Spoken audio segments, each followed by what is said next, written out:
Warren Buffett needs little introduction. He's the godfather of modern-day investing. For nearly 50 years, Buffett has run Berkshire Hathaway, which owns over 60 companies like Geico and Dairy Queen, plus minority stakes in Apple, Coca-Cola, and many others. His $82.5 billion fortune makes him the third richest person in the world, and he's vowed to give nearly all of it away. The Oracle of Omaha is here to talk about what shaped his investment strategy and how to master today's market.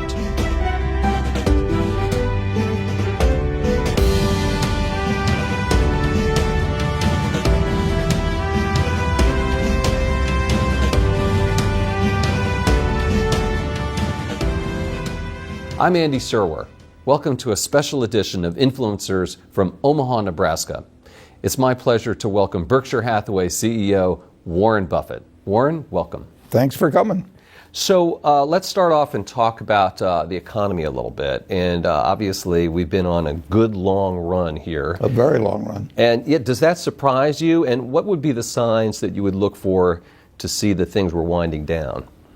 Well, I look at a lot of figures just in connection with our businesses.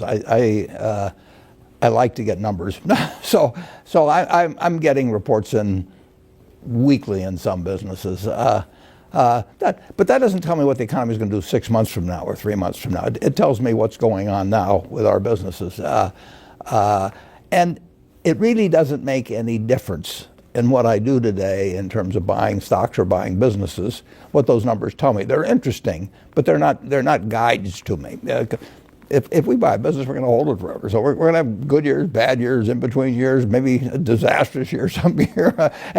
And we care a lot about the price. We do not care about the next 12 months. But are you surprised at how long this economy has been expanding? I've been surprised by all kinds of things in the last 10 years about the economy. I mean, I don't think there was any economist I've ever read that talked about negative interest rates for long periods of time. I mean, if you go back and read Keynes or you read Samuelson, you read any of them, they do not get into a negative rate environment. I think now there's still 11 trillion that's of government debt around the world that's at a negative rate. So we've never seen it before, and we've never seen, at least the conventional wisdom on a sustained period of long and growing deficits while the economy is getting better, extremely low interest rates, and really very little inflation. So something different is happening, but something different happens all the time. So, and that's one reason economic predictions just don't enter into our decisions. Charlie Munger, my partner, and I, in 54 years now, we've never made a decision based on an economic prediction. We make business predictions about what individual businesses will do over time, and we compare that to what we have to pay for them. But we have never said yes to something because we thought the economy was going to do well in the next year or 2 years, and we've never said no to anything because we were right in the middle of a panic even if the price was right. All right, so you don't pay much attention to the dismal scientists then, I guess. Well, I pay none in the sense of as a guideline to doing anything. It's entertainment. I mean, it's like going to a variety show or something like that. But and I just don't know of any economist that actually has bought businesses successfully or done well in stocks. Paul Samuelson did. And you may know he was a big shareholder of Berkshire. but it's, they make guesses, and there's so many variables. I mean, in the hard sciences, you know that if an apple falls from a tree, that it isn't going to change over the centuries because of anything or political developments or 400 other variables that go in. But when you get into economics, there's so many variables, and the truth is you've got to expect good times and bad times in business. And if you were to buy an auto dealership and you're wherever you live locally, or a McDonald's franchise or anything like that, you wouldn't try and time the purchase. You'd try and make the right purchase at the right price, and you want to be sure you got a good business. But you wouldn't say, I'm going to buy it because growth this year is going to be 3% instead of 2.8% or something of the sort. Fair enough. You have over $100 billion of cash. at Berkshire does that. Berkshire. Yeah. No, well, I don't even see how much Yeah. you got. Maybe you do. Berkshire has over $100 billion in cash, and you say that you always want this company to be a fortress. So how much cash should an ordinary investor have on a percentage basis, do you think? It depends on their personal situation. If you're working in something where you're living off your paycheck from week to week, you want to have a little cash around, and you certainly don't want to have a credit card that's maxed out or anything like that. But if your house is paid off, if you don't have big living expenses, you got a portfolio of decent diversified businesses, you don't really need any cash. So you can be more cash-free than Berkshire is? Yeah, I've got responsibility. We've got insurance claims. We could have hurricanes that, would happen. All kinds of things where we might have to pay out billions of dollars. And I've got over 1 million people that own shares that are counting on me to run the place so we get through periods like that. But if I were retired, I had say $1 million portfolio of stocks that was paying me $30,000 a year in dividends or something of the sort, and my children were growing, the house was paid off and everything. But, I wouldn't worry too much about having a lot of cash around. Let's talk a little bit about Apple. Everyone always wants to talk about Apple, right? It's kind of the it stock, it company. You have a $45 billion stake, more or less. How closely do you follow the company? People are concerned they haven't really introduced any new products. Well, if you have to closely follow a company, you shouldn't own it.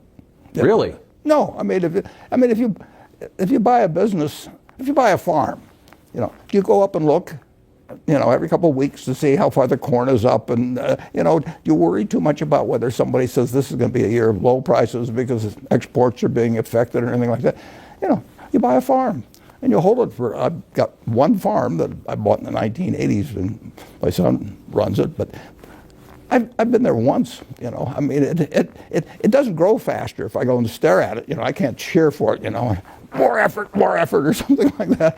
And I know there's going to be some years when prices are going to be good, and some when the prices aren't going to be good. I know there's years when yields will be better than others. But about the farm, it just doesn't. I don't care about economic predictions on it or anything of the sort. I do care that over the years it's well tended to, and in terms of rotating crops, and I hope yields get better, which they generally have. In fact, that farm 100 years ago would have probably produced 30 bushels, maybe 35 bushels of corn per acre, and now in a good year, it'd be 200. We've really made progress in this country. That's one reason commodity prices, if you go back a couple hundred years, they've moved so little, is because we've just gotten better and better at whether it's cotton or whether it's corn or soybeans or all kinds of things. And you and I have benefited from that. And so Apple is kind of like a farm. Well, it's a long-term investment, and if you own the best auto dealership in town, the best brand, and you had somebody good running it, you wouldn't drop by every day and say, how many people have come in today, or I think interest rates are going up a little, maybe it'll slow down our sales or anything. No, you buy it knowing there's 365 days a year, and you're going to own it for 20 years, so that's 7,300 days, and things are going to be different from day to day and year to year. You shouldn't buy it if the day-to-day stuff is important. Let's switch over to talk about buybacks, which is another hot topic these days. And you did a fair amount. If you look in the annual report, you can see that between December 13th and 24th, it looks like you guys bought back about $233 million worth of Berkshire, which was right near that particular stock market bottom. How did you know that? Or what was going through your mind? If I knew it, I'd have bought a lot more than 200 million. No, that's not a big purchase for us, actually. And no, we will buy Berkshire when we have lots of excess cash. All the needs of the business are taken care of. We spent $14 billion on property, plant, and equipment last year, way more than depreciation. So we take care of the needs of the business. Then we have excess cash. And if we we'd love to do is find other businesses to buy. But if I think the stock, and my partner Charlie Munger think the stock is selling below intrinsic business value, we will buy in stock. So it obviously was at that point. Well, we thought so, yeah. But what's really intriguing is when it goes down a lot. I mean, when you're buying dollar bills for 60 or 70 cents, which periodically you get a chance to do in stocks, then assuming you've got the cash, you don't want to ever get so that some surprise could really take you out in some way. But if we've got excess cash, we'll buy it as fast as we can. But at that point, it would be more like a 2009 rather than just December of this past year. Yeah, exactly. Right. But it's, if you and I own a McDonald's franchise together and it's worth $1 million and you own 50% of it and you come to me and you say, I'll sell out for $400,000, I'll buy you out. If you say if you want to buy mine, I'd be wary of that, but for just that reason. You should be, yeah. But if you want $600,000, I'll just say, come back tomorrow. So just continuing about buybacks, Senator Schumer and Sanders want the government to weigh in to sort of legislate when companies can do buybacks. And then also there was a report recently about executives doing insider trading, it appears, around the times of buybacks. So are buybacks a kind of a problem? Well, you'll have some people that misbehave in respect to any activity. I mean, so it really wouldn't have much to do with buybacks. I think buybacks, the degree to which they've been part of nefarious activity, and I've observed them for a lot of years, are very close to zero. But that just may be that there aren't enough opportunities. But that article did not. I didn't follow the conclusion on it. I mean, you're distributing money to shareholders.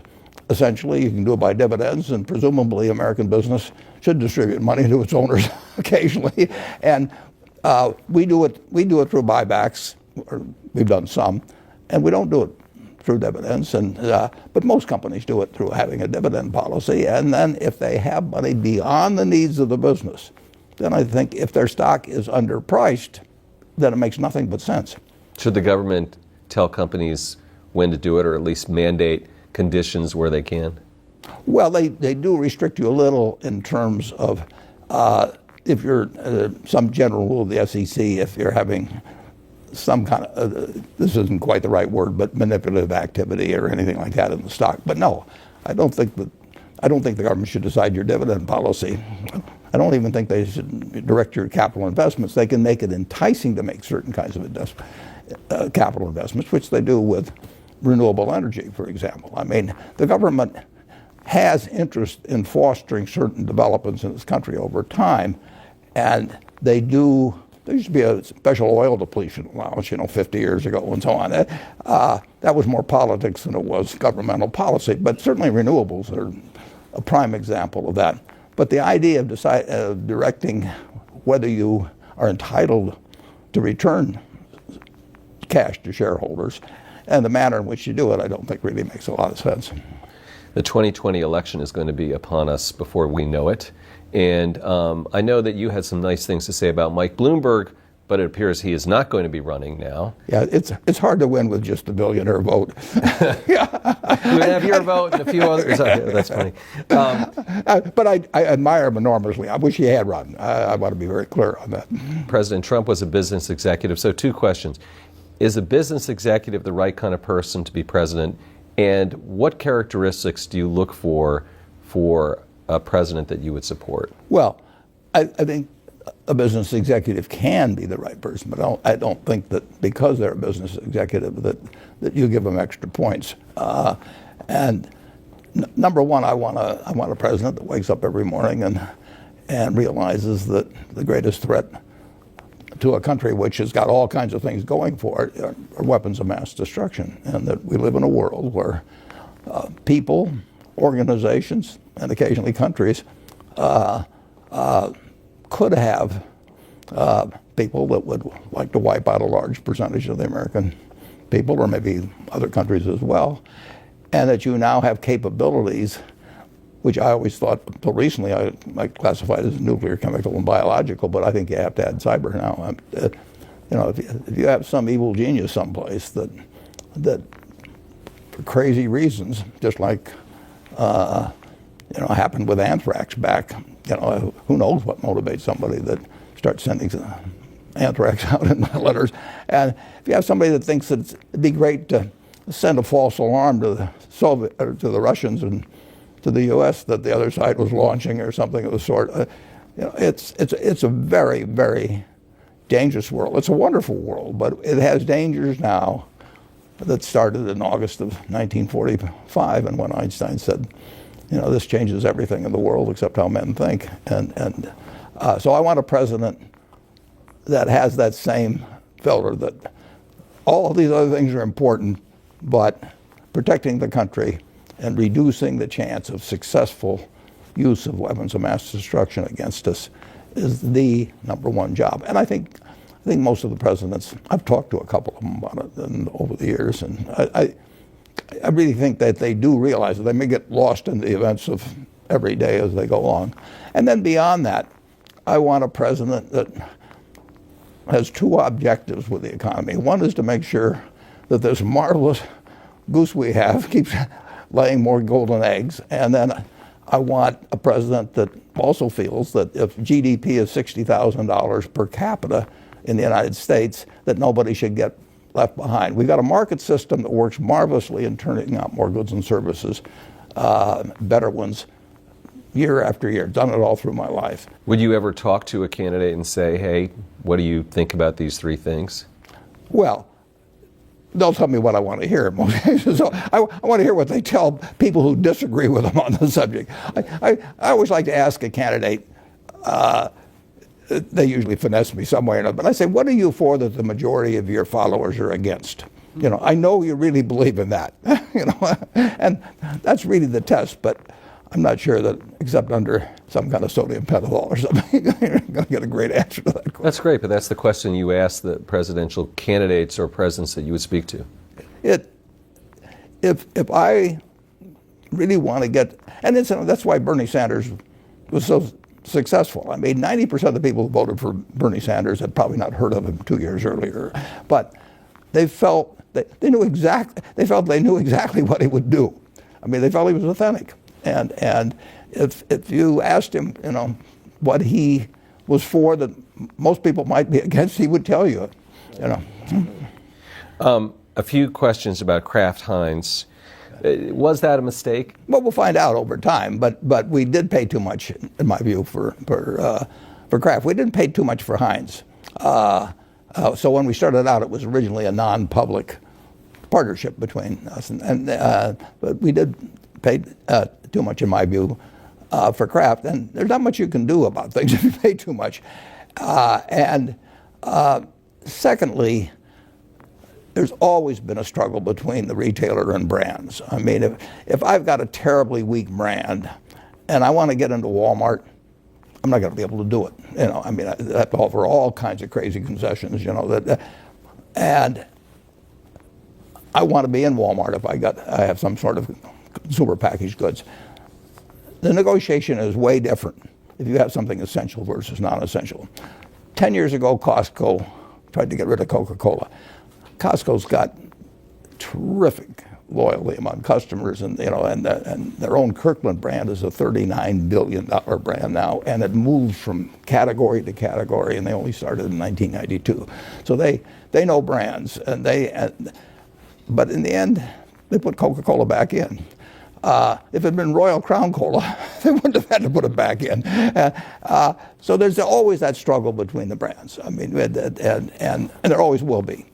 But the retailers net, it has been moving in their direction, particularly, I think, because of the Amazon revolution. First Walmart, and then... Walmart. Right, and then Walmart, Amazon. yeah. But it's been accentuated, I think.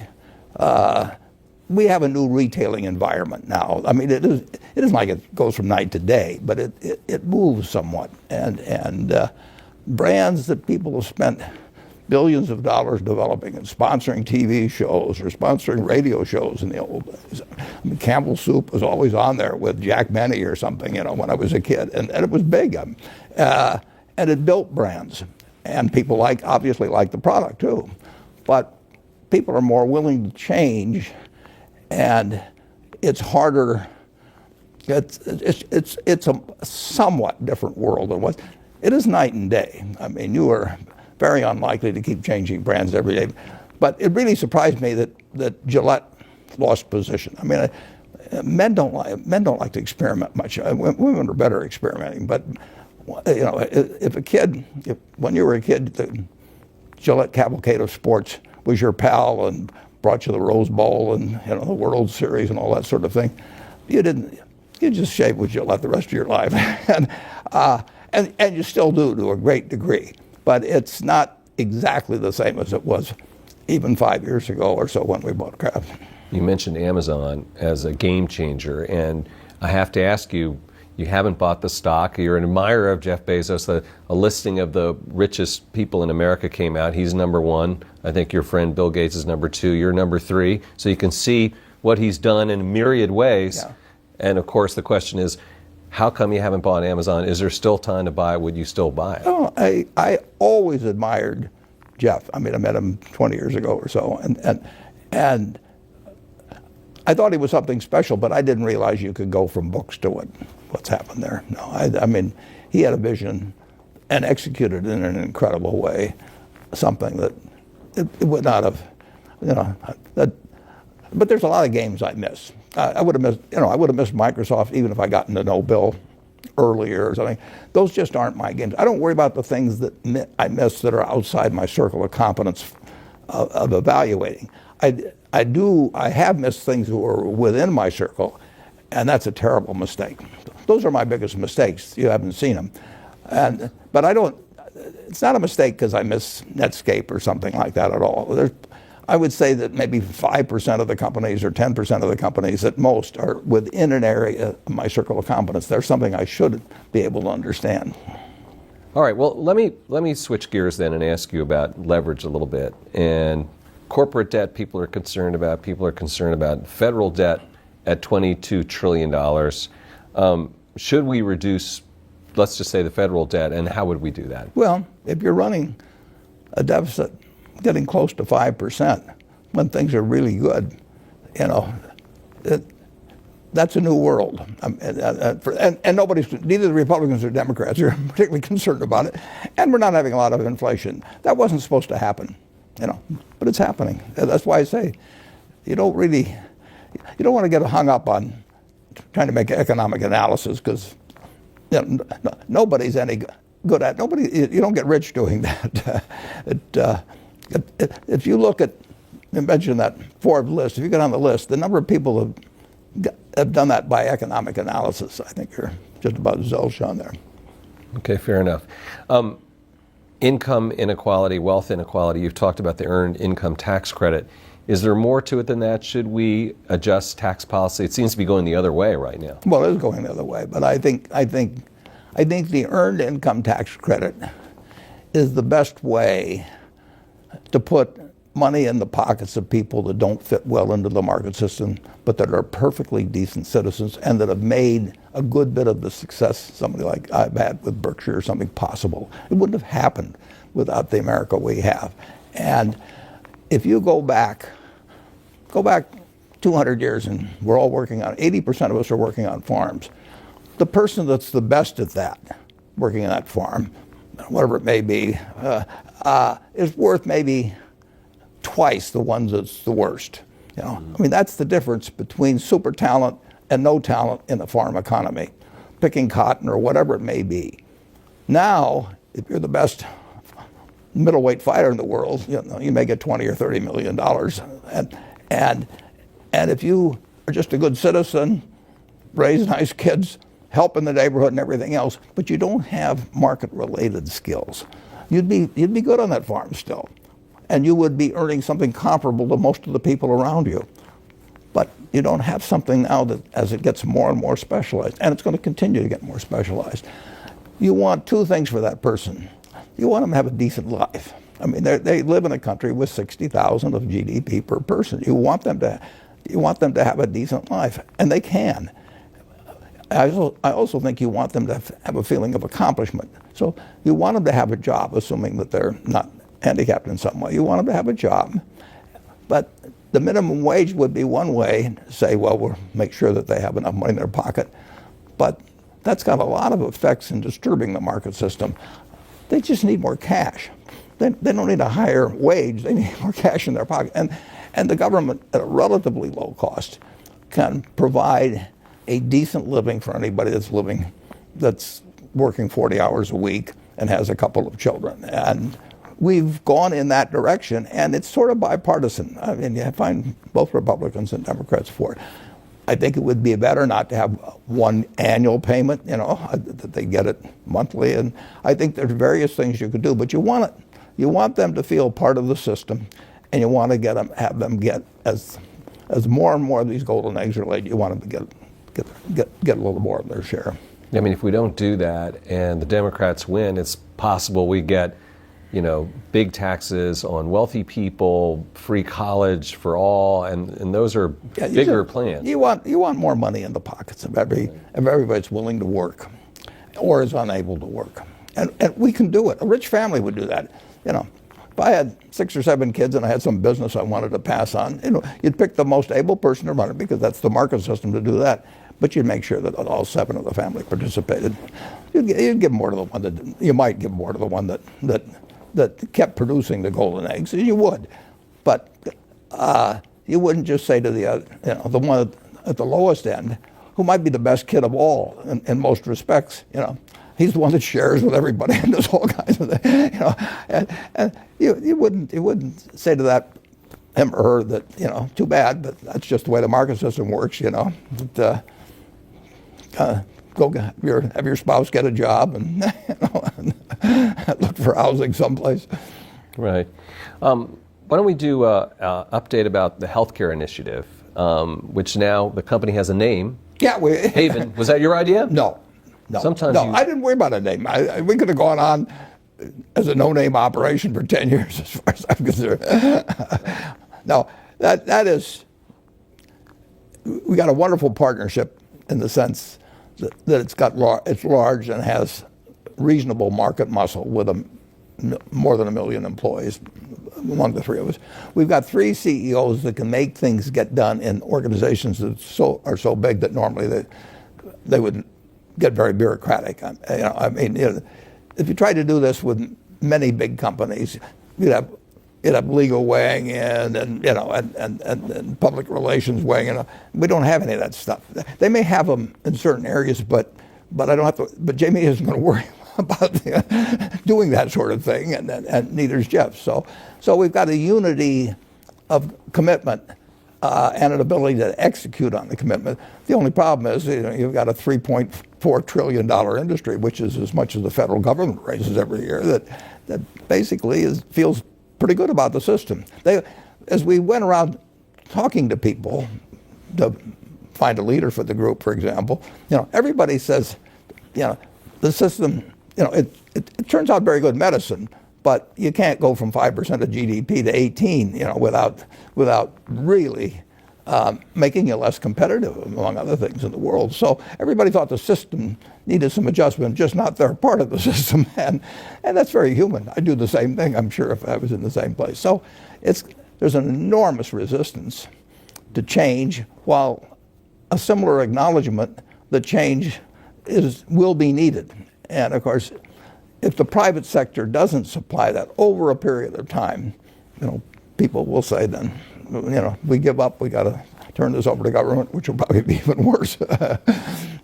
How often do you talk to Jamie and Jeff about it? I know Todd Combs, I think, is your point person. Todd really does all the work at our budget. If this works, give Todd 100% of the credit from the Berkshire standpoint. Does Haven have to buy companies to gain expertise? And what do you? No, no, I don't. What is the plan? I mean, how do you? The plan is to support a very, very, very good thinker on this subject is a practicing physician and who commands the respect of the medical community to, in effect, figure out some way so that we can deliver even better care and have people feel better about their care too. I mean, they have to perceive that they're receiving better care over time and stop the march upward of cost relative to the country's output. we've got this incredible economic machine, but we shouldn't be spending 18% when other countries are doing something pretty comparable in terms of doctors per capita, hospital beds per capita, and all that. The very top stuff in medicine, I think, is very much concentrated in this country, and that's great. I want us to be the leader, but I just don't. I think we're paying a price. If we're paying 7 extra points of GDP, that's 1.4 trillion a year. Is the administration focusing on drug prices? Is that sort of a rabbit hole? Is that missing the bigger picture? I mean, they're trying, and Congress generally. I mean, if you talk to the average congressman, they regard it as a problem, and they see specific instances, of drug prices or something like that. But it's a big problem to change. I mean, the trouble is it intersects in so many ways, and that's why we've got Gawande heading it, and we've got 3 big-sized organizations backing him. We're not trying to do it to make money. I mean, that is not a goal that we end up with some business that we make money off of. And will he be talking to health insurers, for instance? Well, he'll be talking to everybody, but it is. His game plan is not something we're going to try and lay out because it's in his head to some degree. I mean, obviously, we selected him by hearing and reading and so on what he's done. But he'll learn as we go. We will conduct certain experiments, or he will, and try out a community where one of us has a lot of employees, maybe, and there's various ways to experiment. Shifting gears, where do you find things like that Abe Lincoln tail and leg quotes? I mean, do you read Bartlett's Book of Quotations? No, I don't read but probably 50 years ago I looked at a few Bartlett's quotations, but I read a lot. And you just remember these things and apply them? Well, if you're 88 years old, I mean, you ought to remember something. Oh, you don't remember what happened yesterday, but you remember the old stuff. You've got a lot of interesting quotations in your head, Not like you do. I think that's great. Okay, so one company you invested in was GE. Yeah. And you did well with that investment. And yeah. I was too early, actually. If you look back, I was very active in the last half of September and early October, and then I wrote that article in later October, and I knew it was going to get bad. I wrote in the article it was going to get bad, but I didn't think the stock market would react as much as it did between then and March. So I had more or less used up our powder well before the bottom was hit. That's interesting. How have you avoided not getting back into GE more recently? I mean, I'm sure that they've reached out to you. Everyone says, oh, why doesn't Warren Buffett invest in GE and save it and take it to the promised land? It's this great American company. Well, actually, I think Larry actually is doing a good job. Larry Culp. To Danaher, yeah, Larry Culp. But to Danaher is a good sale, and I think his priorities are straight, and I think he's a very able guy, and he's on the right track. And I'm a fan of GE's in the sense that we're a big buyer from them, we're a big seller to them. I've known the managers. I mean, Jack Welch is a very good friend of mine, and we don't agree on politics 100%, but we have a lot of fun together, and I love the guy. So I've got a great desire for GE to do well. It just hasn't looked that attractive to me. Right. You talked about the groves of trees in the letter's shareholder. One was the third grove, which was sort of the in-between stakes. The equity interests. Yeah. Is it the case that those are sort of not the healthiest grove of trees? And why would that be? No, those Pilot Flying J is very. They're companies that under GAAP accounting we have to record under an equity method. We own more than 20%, but we don't control them, and so it's treated under GAAP accounting as a special category, and it didn't fit well in the other grove, so I had to make it a separate grove by itself. It's not that significant a grove. You say that the sum of Berkshire has a greater valuation than the parts. That is true. Did you ever try to calculate that? How much is that? Well, it depends on circumstances. I mean, there's sometimes when the float from insurance can be very valuable. There's sometimes when the ability to use production tax credits, we'll say, in the utility business, but have them on our as part of our consolidated return helps, but that varies a lot. But it is a plus. We can move capital. Well, take a business like See's Candy, which we bought 40 odd years ago. It's a wonderful little business. It throws off capital. We've tried 50 different ways to expand geographically, do all kinds of things. It doesn't work. And we'll try it again and it won't work. But we can move that capital to help buy the NSF Railroad or do all kinds of other things. So we've got a seamless and tax efficient way of moving capital where it's needed. And we've got some companies that really chew up capital, and we got others that kick it off, and we can move it from one pot. If you try to do that with your investments, you incur some taxes as you go along doing it, and it's less efficient than what we've got. You talked a lot about the tax cuts and the benefits to Berkshire. You didn't really get into the costs of the tax cut, which surprised me a little bit. What are there costs? I mean, is it just free money? Well, it makes a difference.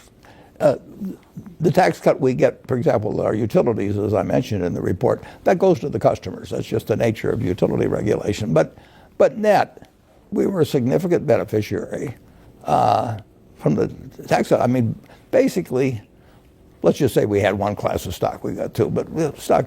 You and I own a business together, and we think we own all the stock. But the truth is, before the tax cut, the government had a 35% share of the stock on income.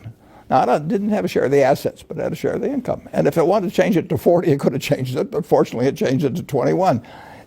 And if we had a private business, if we had a McDonald's franchise together or an auto dealership together, the third shareholder, that invisible shareholder, the government, just handed us back a bunch of the shares of stock, and our shareholders benefited, and a lot of other shareholders benefited. Right. You talked about Ajit Jain and Greg Abel saying that Berkshire blood flows through their veins. Have they made a difference since they become vice chairs? And then are they like Warren and Charlie? No, they don't have the interaction. They each run a separate business inside. Ajit does not think about the other businesses. He thinks about the insurance business, and Greg does not think about the insurance business at all. And I think about the money and the capital and so on.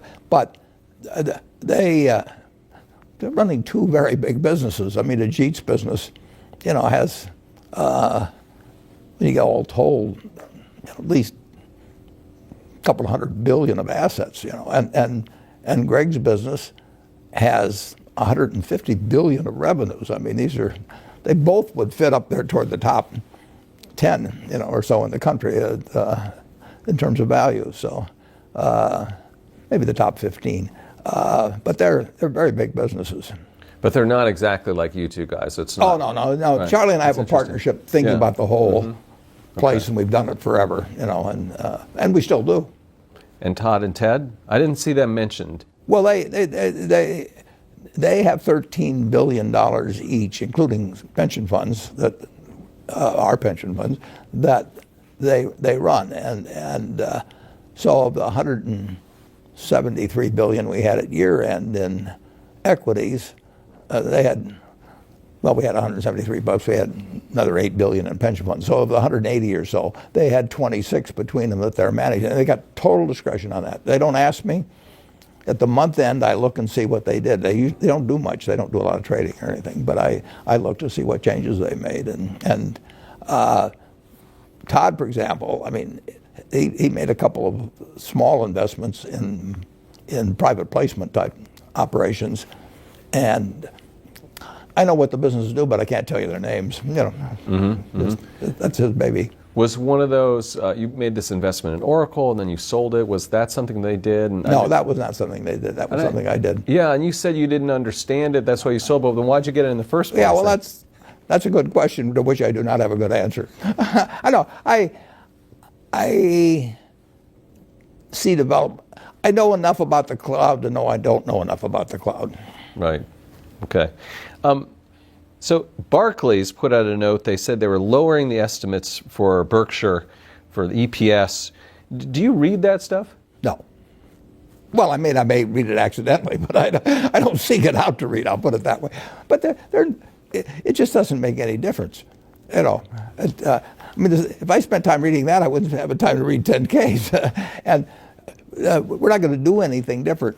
I don't know what we're going to earn. As I put in the annual report, and I really think this is unique. I mean, we do not prepare financial statements monthly for Berkshire, and there's just no other company would do it. But there's no sense doing it. I know where the money is, and I know how the companies are doing generally. But what difference does it make? Because I'm not going to try and hit any number for the quarter by, you know, having a sale on insurance or doing something even worse.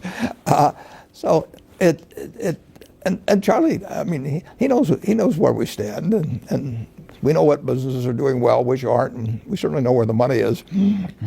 Another one, UBS survey of Berkshire investors says the 5 most important things to them are succession, investment performance, M&A opportunities, share repurchase, insurance margins. Do you read that, or does that no, surprise but you? I don't disagree with that. I mean, I'm glad that somebody understands this. Your own investors. Yeah. Well, that's important. You know, 54, well, if you go back to when I started my partnership in 1956 that Berkshire came out of, there were 7 people sitting there at a table having dinner, relatives primarily, and I said, here's the partnership agreement. It's done under Nebraska law. It's 4 or 5 pages. You don't need to read it.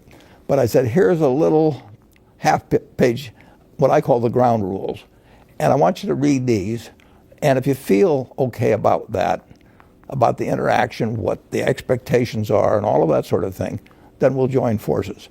And if you don't, it's fine. Other people have, you know, but we shouldn't be partners. I mean, you know, if I'm going to have a partnership with somebody, I want it to be compatible. It is, you know, and when you have a public company, you can't control who comes in. I can't control some guy that comes in and thinks we're going to pay big dividends or split the stock or something like that.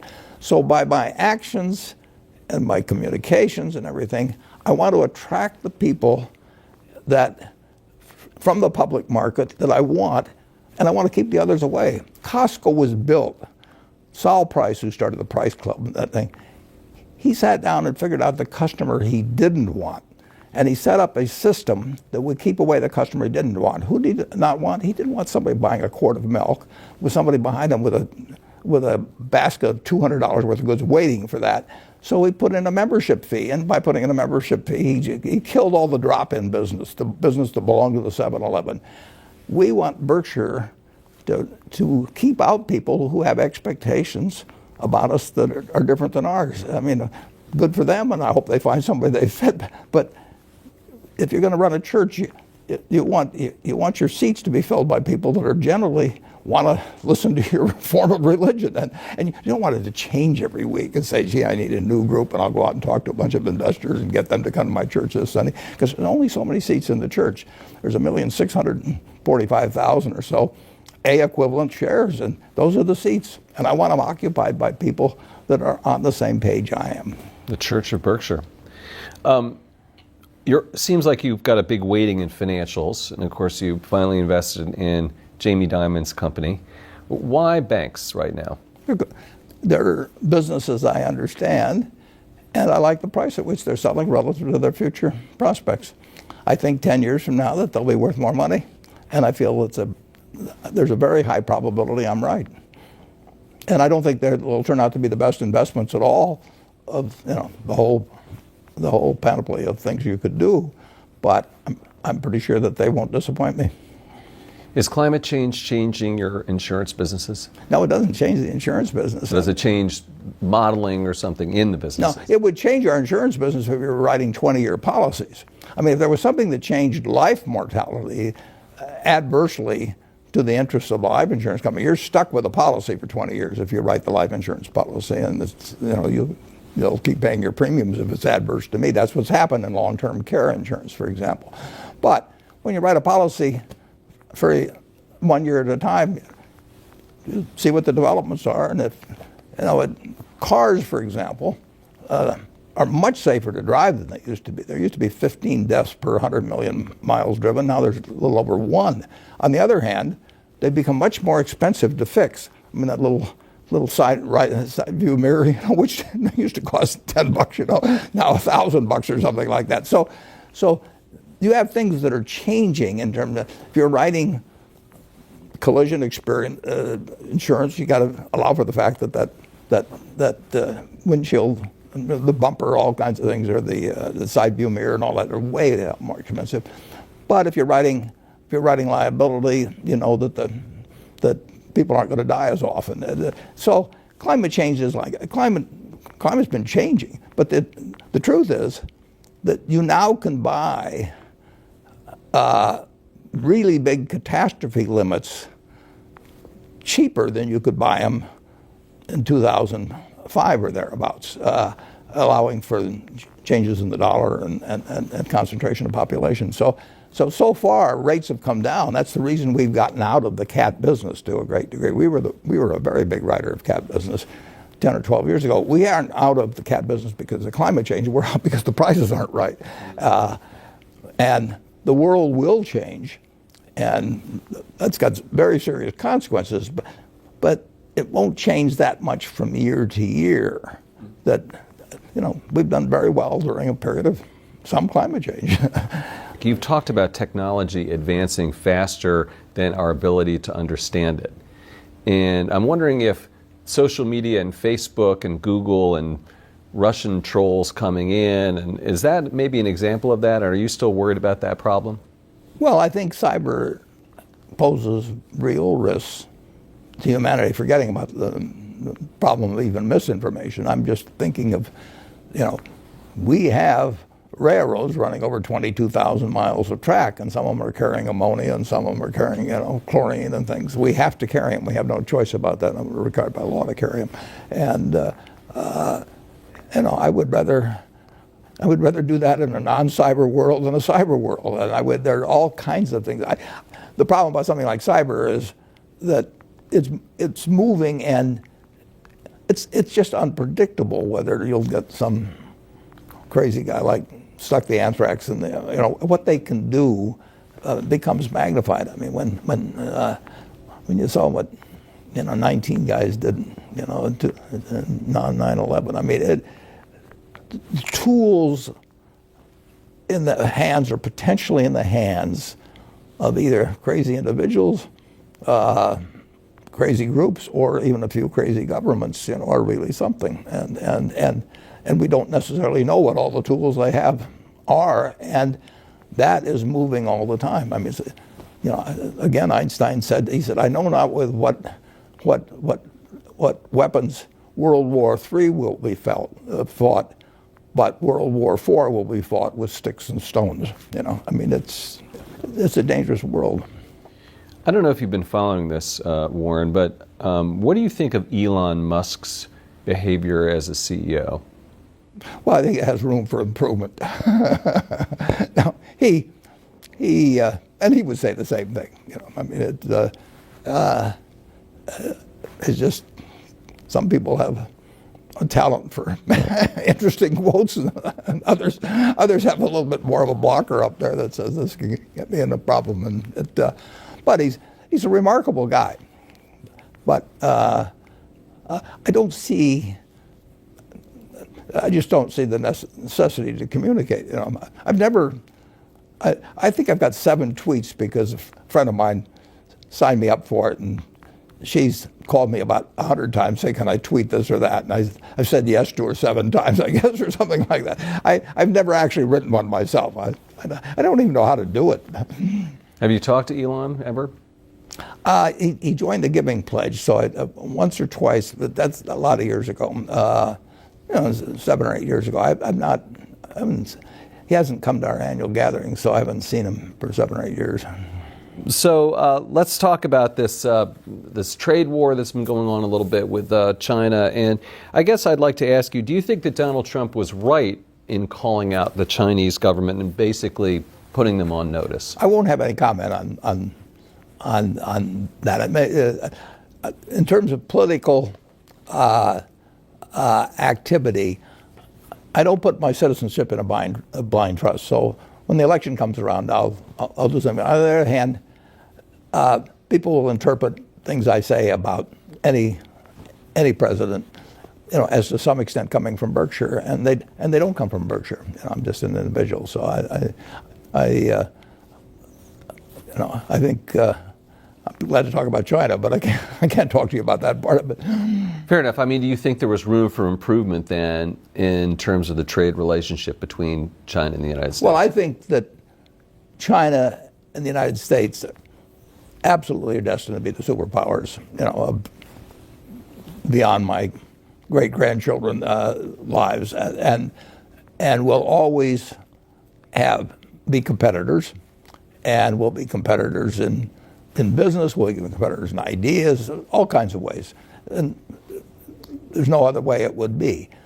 And we just have to make sure that competition doesn't get us to a point where we don't realize that the best world is one in which both the United States and China prosper. I mean, we do not want to have an island of prosperity in the rest of the world, envious of us in a nuclear age. And China doesn't, Russia doesn't. I mean, we all recognize the dangers of letting competition get out of control and become, you can be competitors without being enemies. And that's what all powerful nations have to realize over time. I mean, it's different than 200 years ago when you could have some dominant country, and then they may have done some things that you didn't like, but it didn't threaten the existence of the world. You really threaten the existence of the world as we know it if important countries do not constantly recognize that they can compete, they can fight over certain things, but they can't regard it as essentially the equivalent of war. Here's a question from Kevin Chen, who is a Berkshire shareholder and an NYU professor. And he says, and this is sort of along the lines of what you were just saying, Warren, but do you think that U.S. and China will be able to resolve their differences, or are conflicts unavoidable? Well, I don't think conflicts are unavoidable, but I think it has to be active thinking on the part of every hugely powerful country.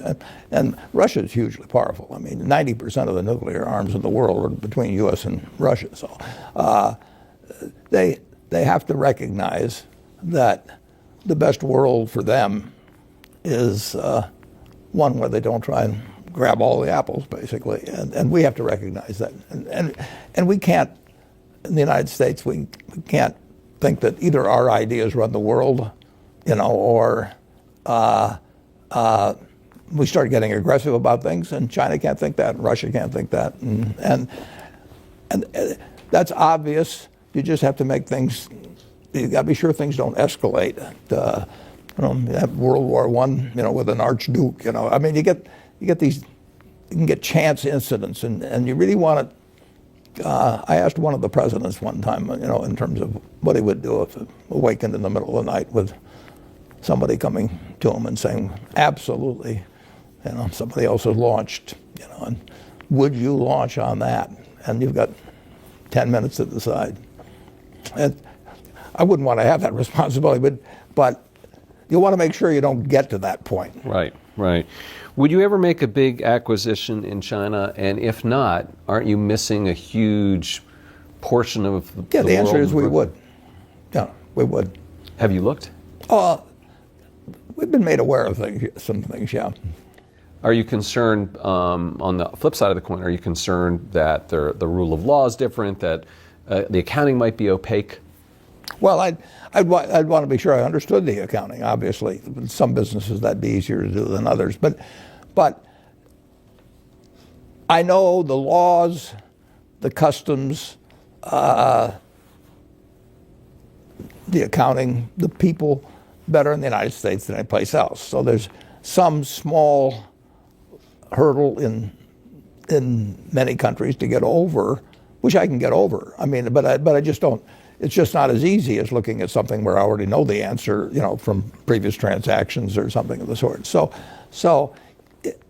it's easier to make a big acquisition in the United States. I have to do more work if I'm looking beyond the borders. But I love the idea of doing it. When we made the acquisition in Israel a dozen years ago, I didn't know what the tax rates were there. I didn't know what corporate law. I suspected that it would all be answered satisfactorily, which it was, but I didn't just automatically know it. It seems like you're more open about doing a deal in China than in previous conversations. I don't think so. No, it's out there. I'm open. Yeah, Right. we made 2 decent-sized stock acquisitions there, and they worked out fine. Those are? Well, PetroChina and BYD. BYD, yes. Yeah, BYD was Charlie's, but Right. Charlie's Yeah. very well versed on China. Right. But, The U.S. trade deficit has been widening, and of course, a lot of that has to do with our trade with China. Is that something that worries you? well, I wrote an article about it for Fortune and the trade situation many years ago, and when our deficit got to be large in relation to GDP. I don't think it's essential to have a trade balance, but I think that if a trade deficit gets large and it looks like you have no way out from it, that can be a real problem over time. I mean, you're shipping little pieces of paper to the rest of the world, and they're shipping you goods. I mean, people are working, making underwear or shoes someplace, and they get little pieces of paper from us. And it gets very tempting if you've done that enough to make sure that those little pieces of paper aren't worth very much over time when they want to cash them for something. So you don't want to have, we don't have any problem running trade deficits, but if we ran really large ones and we sort of worked ourselves into a box where we didn't really have a solution to get the numbers down, it could be a problem. And I wrote about it one time, but it's kind of a nice thing, actually. I mean, wouldn't you like to have something where you just send out little pieces of paper and somebody keep supplying you with your food or your, whatever? I'm living it. You're all right. Yeah, right, exactly. Yeah, we call them credit cards in the United States. Exactly. Yes. Okay. And last question. China is facing its slowest growth in nearly 3 decades. The leadership there lowered the targets, I think, to around 6.5%, 6%. Are you concerned about this slowing growth and the impact on global markets? Well, I don't worry about it in terms of global markets. I mean, China's going to grow a lot over time. I mean, when you think of what's happened, well, this is 1949 or whatever, but there's been nothing really like it. I mean, you had 20% of the world's population at that time, perhaps, really hadn't remotely achieve their potential. I mean, they had the intellectual capacity, they had a decent soil, all kinds of things. I mean, and what's happened there almost is beyond belief. And that game's not over, but we've had incredible developments in the United States. I mean, real GDP per capita is 6 times what it was the day I was born in the United States. 6 times. And we thought we were a pretty developed country then and everything. No, my parents wouldn't have believed it. I mean, they would have thought, that this kid has really got it made. Make more in the United States, and it was true. I mean, we had this tailwind, and China's had a hurricane behind it, in recent decades. In a good way. Absolutely. Because you were comparing it to the tailwind of the hurricane at your back. At their back, and they have found a way of life that is dramatically different than existed for the billion. There was a billion then, maybe a billion, 2 or 3, whatever it is now, and they have changed a country really of size. I don't think there's ever been anything like it. We've done it too, but it took somewhat longer. I mean, it was more stretched out. It was a remarkable period, but when you go to, I first went there in 1995, and then they regarded it as a miracle, and then I went back 10 years later, and it was a whole different country beyond that. Warren Buffett, thanks so much for joining us. I'm Andy Serwer. You've been watching Influencers. We'll see you next time.